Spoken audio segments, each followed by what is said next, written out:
Hello everyone and welcome back to my channel. I'm glad you're here, because today we're unpacking one of the most talked about stories in Turkish entertainment. The swirling speculation around Gökberk Yildirim and Cemre Arda. Are they simply former co-stars with great chemistry? Close friends who stayed in touch after the cameras stopped rolling? Or is there something more private unfolding away from the spotlight?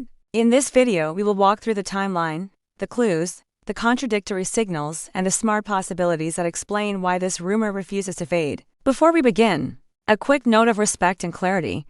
What follows is a careful discussion of publicly circulating chatter, observations, and industry patterns. Neither Gökberk nor Cemre has issued an official statement about their private relationship status. As always, we support boundaries and do not treat unverified claims as facts. Now, if you enjoy thoughtful, drama-free breakdowns, please like this video, subscribe for more, and consider clicking the join button below to support the channel. Let's get into it. Chapter 1. Why this pair captivates. When two actors carry a series on their shoulders, audiences can feel every beat, the trust in a glance, the timing of a pause, the warmth that makes even an ordinary scene glow. That is the energy many viewers felt from Gökberk and Cemre during their time on Rüzgarlı Tepe. Their scenes were grounded and nimble at the same time. The kind of work that invites viewers to wonder how much of that rapport continues offset. That curiosity is natural. It doesn't require scandal. It's simply what happens when craft looks effortless. Chapter 2. The timeline of whispers. The earliest waves of speculation began with routine, almost harmless details, overlapping friend groups, similar locations, and separate social posts, and a run of interviews where each spoke highly of the other's professionalism. None of that proves romance. But in fan culture, patterns become hypotheses. A soft launch theory began to form. Perhaps the two were intentionally low-key, choosing privacy over publicity. Then, as the series approached its finale, the chatter intensified. Sightings at cafes, a muted color palette in photos that looked coincidentally coordinated, and a handful of candid moments from behind the scenes added fuel to a rumor mill already running hot. Chapter 3. What a private couple looks like. If two public figures decide to protect a relationship, the signs are surprisingly consistent. You will not see the coordinated brand posts, the matching captions, or the posed red carpet hand-holding. Instead, you get something quieter.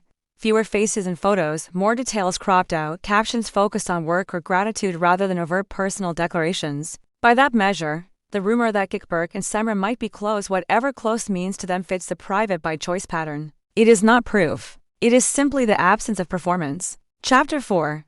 The marriage headlines. Where did they come from? At some point, speculation jumped from "are they together?" to "are they married?" That leap tends to happen when fans or tabloids combine several ingredients. A ring worn differently in a photo, a celebration that looks intimate rather than promotional, and a period of social media quiet that coincides with a production break. It is possible to interpret those details as a personal milestone. It is also possible they reflect nothing more than timing, styling, and rest.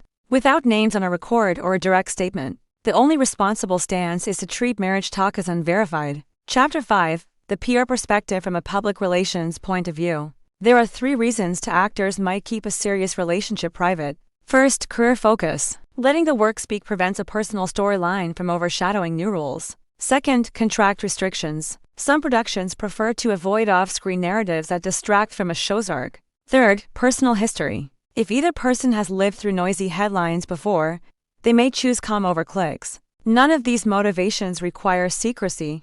They reflect professional discipline. Chapter 6. Body language without the myths. Fans love to analyze posture, eye contact, and micro-expressions. Here's the measure take. When two people are comfortable, their bodies mirror each other slightly. When they trust each other, the eyes soften. When they care, they listen. Those cues can appear between friends, colleagues, or partners. That is why body language reading should be the last tool we use, not the first. What we can say is that Gökberk and Cemre have always looked at ease in shared spaces. Whether that ease is friendship, partnership, or simply mutual respect remains their story to define. Chapter 7. The Rüzgarlı Tepe effect. Every iconic pairing inherits a challenge. Nostalgia can become a cage. If they reunite professionally, the script must be stronger, older, and deeper than a replay of their original beats. A sharp limited series, a character-driven film, or a project that leans into moral stakes rather than pure romance would allow them to grow in public without being trapped by the past. If they choose separate paths, that too honors their growth. The presence or absence of a joint project is not evidence for or against a relationship. It is evidence of career strategy. Chapter 8. What would confirmation look like? If confirmation ever comes, it will probably be quiet, a single photograph, a short sentence, no hashtags engineered for virality. Private people reveal private truths with minimal flourish. Alternatively, we may simply never receive confirmation at all. Many solid relationships in the industry exist beyond the algorithm, and that invisibility is part of their stability. Chapter 9: The fan response, a new kind of maturity. It is easy for fandoms to slip from enthusiasm into entitlement. What we are seeing more often now is a mature middle ground, celebrating the work, assuming good intentions, and refusing to pry when the door is closed. The healthiest communities learn to support boundaries. If you genuinely admire an actor, protecting their right to draw a line is part of that admiration. Chapter 10: Plausible scenarios, ranked by likelihood. Scenario 1: Close colleagues whose friendship deepened and remained private.